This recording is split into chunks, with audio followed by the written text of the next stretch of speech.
I miss whenever our politicians didn't just straight up lie to us about stuff. And I'm not talking about the little lies, the little like fudging of numbers of, oh hey, here's this achievement that we did, but then they boost like the value of it by 10 times or something, or they add an extra 5 in there somewhere, just little numbers, like little things like that. No, I'm talking about the blatant crazy posting. One good thing to come for this government shutdown: clear skies. No taxpayer-funded weather modification experiments Americans never asked for.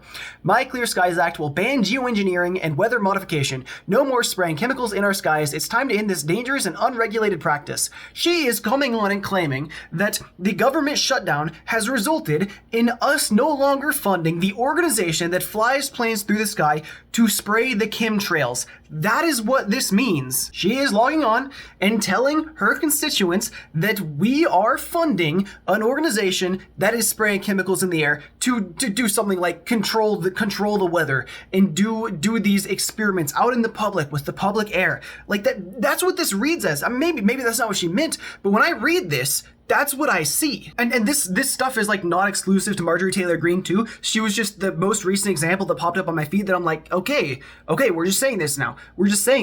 Another example I'll give is RFK.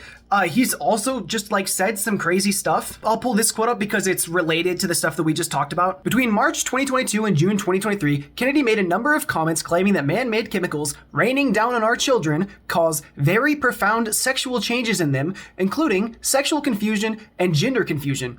He is especially concerned about atrazine, a herbicide commonly used in the US. If you, in a lab, put atrazine in a tank full of frogs, it will chemically castrate and forcibly feminize every frog in there, Kennedy said on the podcast, referring to a 2010 study from the University of California, Berkeley. If it's doing that to frogs, there's a lot of other evidence that it's doing that to humans as well, he claimed, also noting that a lot of the sexual dysphoria that we're seeing is probably coming from chemical exposures. Kennedy, however, didn't provide any of this supposed evidence, and that's probably because, according to experts, there's absolutely no indication that atrazine has the same effect on humans as it does on frogs.